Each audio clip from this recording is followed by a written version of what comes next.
¿Estamos todos? ¿Estamos todos en sintonía?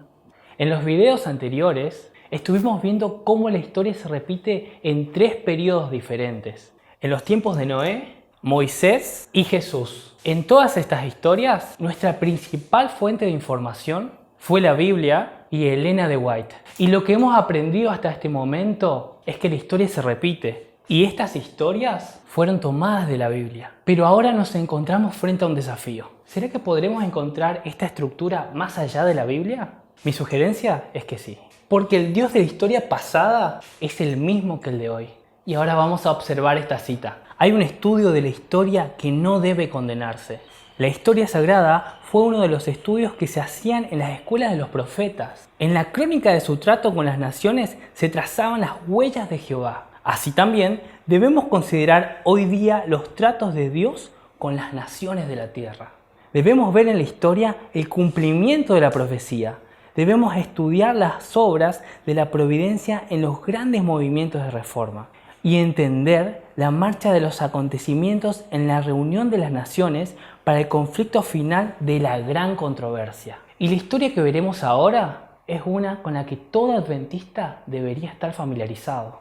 Es la historia de un gran movimiento de reforma.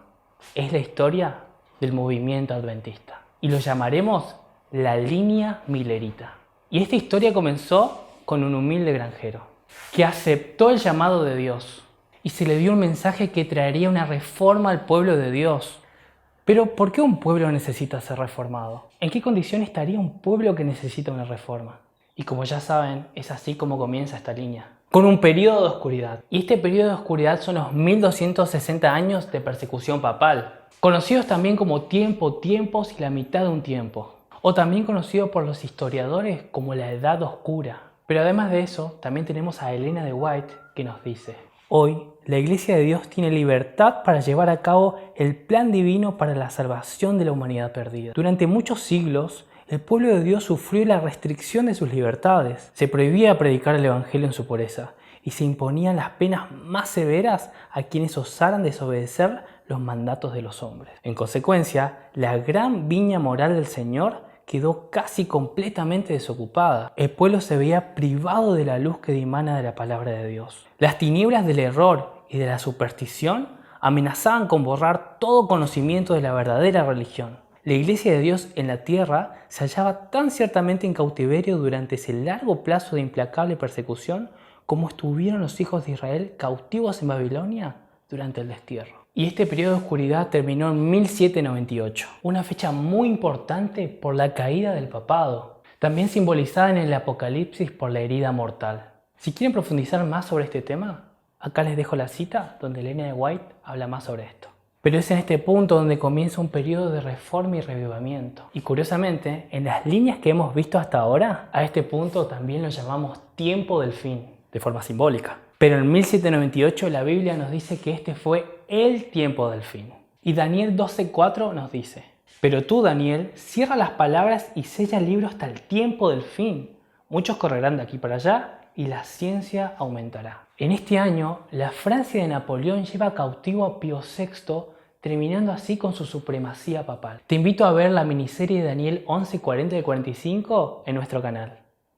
En este punto, Daniel también nos dice que la ciencia aumentará. Y esta ciencia son las profecías. Pero desde 1798 el libro de Daniel ha sido desellado. La ciencia de las profecías ha aumentado y muchos han proclamado el solemne mensaje del juicio cercano. Así como en las líneas anteriores, esta línea también tiene que tener un reformador. Y este reformador se llamaba William Miller, o más conocido como Guillermo Miller. Este humilde granjero pasó 2 años de su vida estudiando la Biblia, utilizando únicamente su Biblia y una concordancia. Y para el año 1818, él llegó a tener la solemne convicción de que Cristo volvería en 25 años. Abrumado por esta revelación, no sabía qué hacer. Intentó librarse de la responsabilidad de predicar este mensaje. Después de todo, él no era un pastor. Pero la convicción se hacía cada vez más fuerte y en su corazón pesaba el deber.